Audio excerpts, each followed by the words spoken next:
Growth rate 5% से कम थी, वो अच्छी थी, और अब ग्रोथ रेट 7.2 और कुछ सीमाओं में 8% है, तो वो खराब है। मगर सभापति महोदय, समझा जा सकता है जिनकी संख्या की समझ ऐसी हो, टर्म में गवर्नमेंट बनाना पराजय है और थर्ड अटेम्प्ट में थर्ड डिजिट टच न कर पाना ऐतिहासिक विजय है, मुझे लगता है। परंतु एक बात मैं कहना चाहूंगा, श्री सुधांशु त्रिवेदी। पीठासीन सभापति महोदय, आज एक ऐतिहासिक बजट के पक्ष में मैं अपने विचार प्रस्तुत करने के लिए खड़ा हुआ हूं, क्योंकि वित्त मंत्री निर्मला सीतारमण जी ने एक रिकॉर्ड बनाया है कि 1959 से 64 तक जो 6 बार लगातार बजट प्रस्तुत करने का मोरारजी देसाई जी का रिकॉर्ड था, उसे अब तोड़कर 7 बार लगातार बजट प्रस्तुत करने का रिकॉर्ड है। और एक और रिकॉर्ड है कि लगातार तीसरी बार जन समर्थन से प्रधानमंत्री बनने का प्रधानमंत्री मोदी जी के नेतृत्व की सरकार ने यह रिकॉर्ड बनाया। और यह रिकॉर्ड 60 साल से पहले के रिकॉर्ड की तुलना की जाती है, मगर मैं कहना चाहूंगा सभापति महोदय, इस रिकॉर्ड और उस रिकॉर्ड में बहुत अंतर है, क्योंकि वो रिकॉर्ड तो किसी राजे रजवाड़ों की शान और शौकत के साथ रहने वाले किसी ऐसे नेता का था जिन्होंने महात्मा जी की कृपा से वाइसराय से शपथ लेकर मोती के लाल का बना हुआ सरकार नहीं थी। ये अभावों में पैदा हुए राष्ट्रवाद का संकल्प लेकर युवावस्था से स्वयंसेवक बनकर एक चाय बेचने वाले के लाल के नेतृत्व में बनी हुई सरकार तीसरी बार बनने का यह बजट है। महोदय, बजट आंकड़ों का प्रतिबिंब होता है, मगर कुछ लोग की आंखें ऐसा धोखा खाती हैं कि उन्हें आंकड़े सही समझ में नहीं आते। हमारी सरकार आने से पहले 10वें नंबर की अर्थव्यवस्था थी, वो कमजोर थी। आज 5वें नंबर की अर्थव्यवस्था है, वो अच्छी है, मगर इनको वो अच्छी और ये बुरी लगती। जब 74,000 रुपए पर कैपिटा इनकम थी तो वो अच्छा था, अब 2,12,000 रुपए पर कैपिटा इनकम है तो वो खराब है।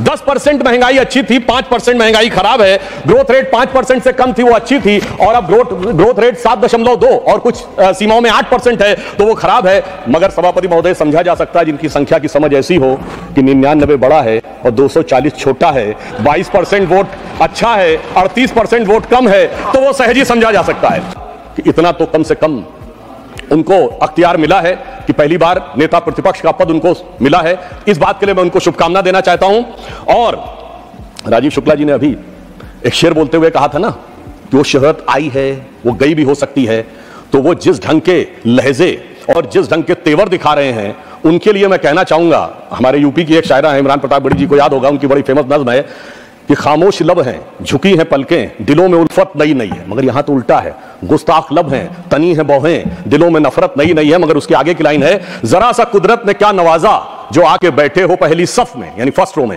जरा सा कुदरत ने क्या नवाजा जो आके बैठे हो पहली सफ में, अभी से उड़ने लगे हवा में, अभी तो शोहरत नई नहीं है।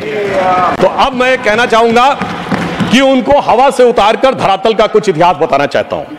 एक दौर था जब भारत में विकास की दर 1.25 से 2% रहा करती थी और कभी कभी शून्य के पास पहुंच जाया करती थी। आज भारत की विकास दर विश्व की समस्त अर्थव्यवस्थाओं में सबसे ऊपर 7% से ऊपर जाकर खड़ी हुई है। एक दौर था जब वर्ल्ड बैंक और IMF के सामने हम याचक की मुद्रा में खड़े हुए होते थे, और आज स्थिति क्या है कि वर्ल्ड बैंक के प्रेसिडेंट अजय बंगा ने जुलाई 2023 में कहा, मैं कोट कर रहा हूं, amid global challenges I am more optimistic about India and its economy now that it has been a long time. लंबे समय के बाद भारत की अर्थव्यवस्था के प्रति मैं आशान्वित हूं। महोदय, मैं याद दिलाना चाहता हूं, पुराने जमाने की एक बड़ी फेमस फिल्म थी जिसमें एक डायलॉग था कि तुम्हारा मुल्क 1970 के आसपास की, ये 2 रोटी खाता है तो एक कर्जे की खाता, India's contribution to the world is 0, 0 and 0। मैं याद दिलाना चाहता हूं, आज मोदी जी के नेतृत्व में हालत यह हुई है कि IMF की चीफ क्रिस्टलिना जॉर्जिएवा ने कहा है कि India's contribution to the global GDP is 15% and it is becoming growth a continuous to remain a bright spot in the global economy। Sir 15% के द्वारा ब्राइटेस्ट स्पॉट भारत बना हुआ है। फिस्कल डेफिसिट 4.9% है, करंट अकाउंट डेफिसिट 0.7% है, all time high capital expenditure है, all time high foreign exchange reserve है। और एक और तथ्य में शायद लोगों ने ध्यान रहा हो, पिछले वर्ष भारत में फॉरेन रेमिटेंस $125 बिलियन का हुआ, जो पूरे वर्ल्ड में सबसे ज्यादा था, चाइना से भी ज्यादा था। और इसमें महत्वपूर्ण बात क्या है कि सामान्यतः फॉरेन रेमिटेंस हमारे यहां मिडिल ईस्ट के कंट्रीज से हुआ करता था, जहां हम किसी को छोटा और बड़ा नहीं कहते, पर जहां कहा जाता था सामान्य औसत दर्जे के काम करते थे। पर इस बार 36% जो ग्लोबल रेमिटेंस है वो डेवलप्ड इकोनॉमी यानी अमेरिका, यूरोप और सिंगापुर से आया, जो दर्शाता है कि भारत की मेधा की सीमा तक जाकर विश्व में पहुंचकर प्रभावी होना शुरू हो गई है। और मैं याद दिलाना चाहता हूं, इनके समय में स्टैंडर्ड्स एंड पुअर ने भारत की रेटिंग पॉजिटिव से निगेटिव कर दी थी, स्टेबल से निगेटिव कर दी थी। वर्ल्ड बैंक ने 2008 में अपना कमेंट दिया है कि with 55 to 60% of India's irrigated land is supplied by ground water, और इलेक्ट्रिसिटी इरेटिक है, फ्लक्चुएशंस बहुत ज्यादा हैं। और अब मैं बताना चाहता हूं, मई 2024 में वही वर्ल्ड बैंक क्या कहता है, the positive outlook reflects in our view with the policy stability, deepening economic reforms and Government's elevated debt and interest burden while bolstering economic resilience could lead to high rating over the next 24 months. यानी अब वही कह रहा है कि भारत इन शानदार तरीके से आगे बढ़ रहा है कि 2 साल और आगे चलता रहेगा।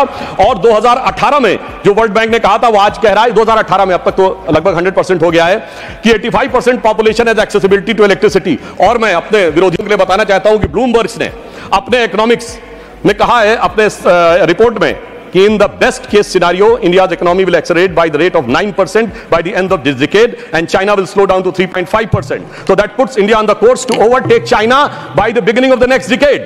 और उन्होंने कहा कि world's biggest economic growth driver India बन सकता है आफ्टर 2029, और हमें पूर्ण विश्वास है कि मोदी जी के नेतृत्व में 2029 से हम पहले बन के दिखाएंगे।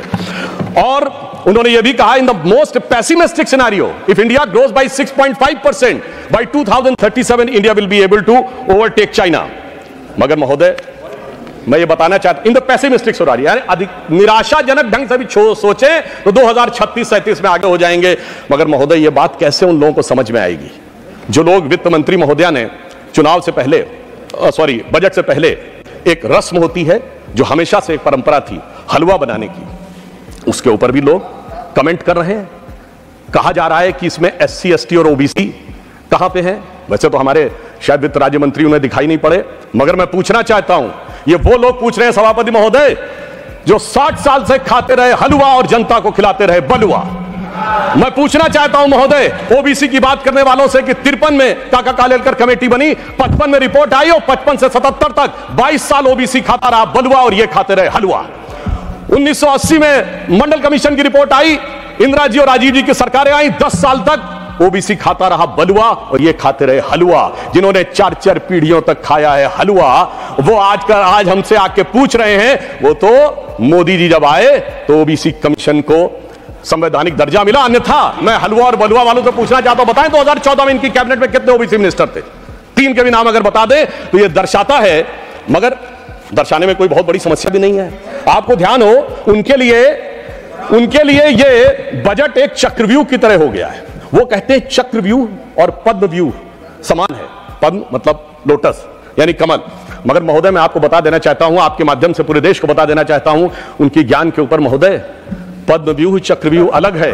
प्राचीन भारत में पद्मव्यूह है, चक्रव्यूह है, गरुड़ व्यूह है, क्रौंच व्यूह है, चंद्र व्यूह है, मकर व्यूह है, त्रिशूल व्यूह है, 36 प्रकार के व्यूह हैं। मगर क्या करें, जिनको व्यू नजर आता हो उनके लिए हर चीज में उनको भारतीय जनता पार्टी और कमल के ऊपर आपत्ति नजर आती। तो मैं ये भी कहना चाहता हूं सभापति महोदय, हम सब चाहते हैं इस देश में समृद्धि आए, बजट इसीलिए लाया जाता है, यानी मां लक्ष्मी की कृपा रहे, और हम सब चाहते हैं देश में प्रबुद्धता आए, मां सरस्वती की कृपा रहे। और मां सरस्वती भी कमल पर विराजती हैं और मां लक्ष्मी भी कमल पर ही विराजती है। जितना कमल खिला रहेगा उतना इस देश में समृद्धि का मार्ग प्रशस्त रहेगा।